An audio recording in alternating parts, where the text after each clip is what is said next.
Us As We Are is next. We'll hear from Rogue Valley folks marching for climate action and freezing for charity. Host Keegan Van Hook of Southern Oregon PBS speaks with Southern Oregon Polar Plunge participants, and then he chats with some local youth climate activists. Hi there, folks. I'm Keegan Van Hook, and this is Us As We Are. Today, I'm going to share conversations I had at two events this past month, the Southern Oregon Polar Plunge for Special Olympics and the Youth Climate Walkout held by Ashland High School students in Ashland's downtown plaza. For the Polar Plunge, we're at the Rogue Valley Country Club on the outskirts of Medford. It's snowing at an incredible rate, setting the stage for the wild but proven fundraiser to come. Good morning, how are you? It's great to see you. So my name is Kim Andreessen, and I am the Polar Plunge coordinator for Southern Oregon. And the Polar Plunge is a crazy, zany, no-holds-barred event where we raise money for Special Olympics athletes. Behind Kim, volunteers arrange tables and chairs, dust snow off pop-up tents, and, most importantly, bring in bags of ice to lower the temperature of the pool we're all about to jump into. And so we raise money. It's $50 per person to take the plunge today. And we've got some snow, and it's just beautiful out here. So we have athletes plunging, we have community groups plunging, we have law enforcement teams plunging, and it's going to be a great time. I'm Eric Thompson. I'm a Special Olympic athlete, and I have autism. The Polar Plunge for Special Olympics is a great opportunity for people to donate to support the Special Olympic athletes. So Special Olympics Oregon is a nonprofit that serves athletes with intellectual disabilities and their families, and it's no cost to them to participate, and they get to enjoy year-round sports training. Special Olympics is a great organization that helps people with disabilities meet new friends and also explore different sports that they're interested in, as well as going against other teams. So it's a good opportunity to learn new skills. Hi, everybody. My name's Luis Sanchez, Coach Sanchez. I go by Coach Lou, and I'm a Mexican-American athlete, and I'm a Special Olympian, and I'm also a real boxer. Ever since I was 14, I started with golf, bowling, volleyball, and track and field, and softball. My name is Michael Lee Degler. I'm in the Special Olympics. I do 5-on-5 basketball. I'm Wyatt, and enjoy Special Olympics. I am doing track, basketball, and also volleyball as well. When you arrive at the Polar Plunge, one thing that is immediately noticeable is that there are police officers everywhere, some in uniform, others simply wearing department t-shirts. They aren't on duty. They're here to plunge with everybody else. Here's Jim Hamilton from the Grants Pass Police talking about why the Polar Plunge is important to him and law enforcement agencies. So, the cause is really the main reason. What we're doing for Special Olympics and especially the athletes that have the opportunity to do things that, they wouldn't get to do otherwise. One of the other things I'm involved with is the law enforcement torch run. So law enforcement in Oregon has traditionally adopted Special Olympics as kind of the main cause that we support. And so with the LETR and then through local games, we try to get officers to go out and present awards, help officiate, whatever they can do to help out. I can't think of a better cause, especially once you go to the games and you see those athletes. That is like the epitome of sportsmanship. When you see them and you see how they compete and how they treat each other, while they're competing and afterwards, it is absolutely inspiring to see. Here's Michael with his friend Wyatt. He's an excellent, has an excellent shot. Yeah, that's what he has. And he's very good at it. You're very good at Special Olympics, Wyatt. Have you done Polar Plunge in previous years? Yes, I have. This is my 6th year. Nice. How is this year different? Because it's snowing. And I'm very happy about it. Michael and I went to the pool to get a feel for the temperature of the water. That's nothing, man. That's not even cold. Heck no. You don't think that's cold? No. Even with all this snow and ice? Yeah, I don't think it is. The water was, in fact, very cold to the touch. How do you feel about the fact that it's literally, polar out here? Snow is falling from the sky, and we're going to jump into some ice water. Yeah, we are jumping in ice water. This never happened before, but I think it's going to be interesting, a lot colder than usual. I've gotten calls from the media today, and they're like, is it still on? We're like, it's a polar plunge. Of course it's still on. We do it rain, shine, sun, snow. Yeah. I'm a little nervous. I take the plunge every year. I have to put my money where my mouth is and do it too. I'm out raising money and trying to convince people to do this. So of course I'm going in. We just made our goal of $50,000 this year, which is up from $39,000 last year. So we're really excited. Money's still coming in. We have a lot of teams that are anywhere from 10 people up to 20 or 30 people. So we're going to line them up here along the pool after we throw in the ice, because we need to make it just a little bit colder today, don't you think? And you're still plunging, right? Absolutely. Oh, yeah. No, I wouldn't be coming here if I wasn't jumping in. That's how we roll on Us As We Are. We participate. That's right. That's right. Well, we're grateful you guys are here today, too. And like we say, we're freezing for a reason. No more delaying it. It was my turn to take the polar plunge. Joining me on the pool deck to my left and right were SOPBS station president Phil Meyer and Us As We Are executive producer Jeff LeBeau, who accompanied me as part of a polar plunge team we called the Cookie Monsters. Any last words, Mr. Van Hook? I take a cold shower every morning. All right, Keegan, are you ready for this? We're ready, yeah. Plunge number 2 for Keegan, his second time this year. And I brought my friends. And all his Phil friends. Meyer. Jeff Some LeBeau. first timers. All right, we're gonna get a drum roll. We're gonna count them in on. Hi there, folks. I'm Keegan Van Hook, and this is Us As We Are. Yeah, all right. After the plunge, I caught back up with Kim and others to hear what they had to say about the experience. Okay, well, you just jumped in. I just jumped in. How did it feel? It was really cold this year.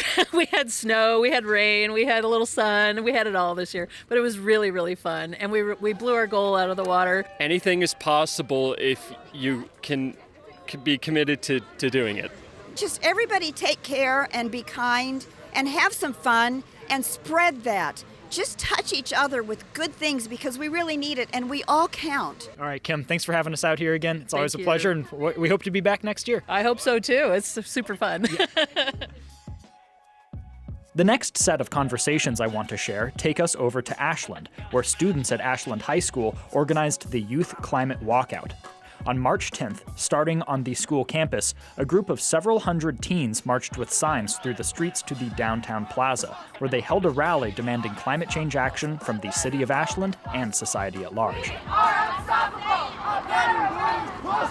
Welcome, everyone. So good to see so many amazing people here. Such a beautiful day. Hi, my name's Anya Moore. I use she, her pronouns, and I'm a senior at Ashland High School. I'm also one of the main leaders of the Rogue Climate Action Team, which is the youth-led team here in the Rogue Valley who is trying to take action against climate change. And today we are here gathered as a part of the global Fridays for Future movement, and as Ashland youth demanding that the local elected officials take action in what ways they can and support us youth, make sure that we have a voice at the table, since the climate change movement is going to be impacting us the most in the future. Yeah, my name is Tamaya Wiki. I'm a 17-year-old Ashland High School senior, and I'm here as part of Rogue Climate's Youth Action Team, which is a youth-led organization who helped lead this walkout, and I'm really, really excited to be here. For years, actually, we've been working to make an ordinance to require all newly constructed buildings to be electric, which would improve both the climate, the health, the safety, and the affordability and equity in our community. And we've announced it at this walkout, and we're walking out to unite youth to demand effective action be taken in our community. The reason we leave our classes today is not to disrespect the efforts of our educators or community members, but because it's one of the only ways youth can get the public attention necessary to create change in our society. And when it comes to issues of our future, we will not be silenced. My name is Gabriel Hernandez. I'm a senior at Ashland High School. We really need to take action, because at this point it's becoming almost irreversible. To be honest, it's a little bit disheartening to see the way our politicians handle these things, and especially how much corporations have infiltrated the political process. Like after Citizens United versus FEC, where money was considered freedom of speech, they've been able to really use the power of lobbying to stop any bills that would help the climate and push for pipelines like the LNG Jordan Cove pipeline that happened a few years ago. This is AHS student Annie Siegel playing Big Yellow Taxi by Joni Mitchell for the crowd, which at this point contained youth and adults alike. Don't always say to go, that you don't know what you've got till it's gone. They paved paradise, put up a parking lot. Yeah, my name's Piper Banks. I use she, her pronouns, and I'm part of RCAT. And yeah, I mean, I'm recently a new member. I kind of got introduced to help plan this walkout, and it was just something that like really captured my attention, something I feel so passionate about. And just like learning about the electrification campaign was something that just really captured my interest. And just being able to bring change on a local level feels like a really big deal. Here's Tamaya addressing the crowd. Instead of burning fossil fuels in our homes and buildings that harm our health and our climate, we can build 100% electric. Today, we're calling on the City of Ashland, our local elected officials, to stop talking and to take action. We're going to these demands straight to them on Tuesday, March 21st at the City Council meeting. Please join us at 5:45 p.m. at the Ashland City Council chambers to give testimony supporting this ordinance. I asked Anya Moore, so what's the goal with this? I know you were talking about like the Ashland electrification plan, so can you tell me some about that? Yeah, we are super excited to announce our electrification campaign. We've been working on it for a few years now, having meetings with stakeholders and all that, and we are finally ready to bring it forward to City Council. So we're bringing forward an ordinance that would require all new buildings to be built 100% electric, which would be beneficial for affordability, for the climate, of course, for our health, more equitable, all of those good things. And the City of Ashland has already passed the Climate and Energy Action Plan, which is saying that we are committed to bring climate solutions to Ashland, but we are not actually living up to that talk. And so this would be a way for Ashland to actually take a step towards not just talking, but taking action. This is another AHS musician, Tate Oliva, playing her original song, Electric. 'Cause you turned me so electric, and I ain't even got a clue how you turn me so electric when I'm next to you. I'm Tanya Graham, I'm the mayor of Ashland, and I'm here today to support our young people in their call for climate action. What do you think of what you saw here today? It's fantastic. Our young people are beautiful, and you can see it not only in how they show up and is nonviolent, but demanding for their future. It's an incredible thing to be part of as an adult in this community, to see young people stepping forward and saying, my future matters, and I want real action to address the climate crisis. Well, we have our Climate and Energy Action Plan, but we're not making good enough progress on it. And so what we're looking at right now is how can we take the best advantage of these investments that are coming from the federal government to make the kind of progress that we need to make on that plan. And having these young voices in that conversation is critically important. Here's Anya Moore. I know for me, it's really easy to lose faith in our generation sometimes when I see people caring about so many trivial high school things.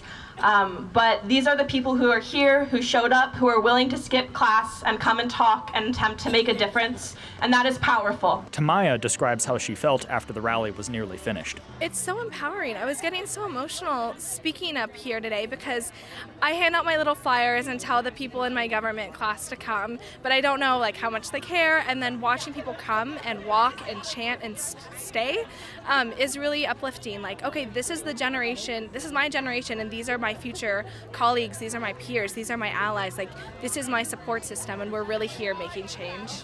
Here's what Gabriel and Piper had to say as well. It makes me feel hopeful. It makes me feel inspired to continue this work. It makes me feel so excited. Like I feel so invigorated right now. The show out was amazing. I'm just so thankful for everyone to come. And some final thoughts from Ashland Mayor Tanya Graham. My hope is that we do what we need to do to address the causes of climate change, because we know we can't outrun the impacts of runaway climate change. I am super proud to be in a community with young people like this.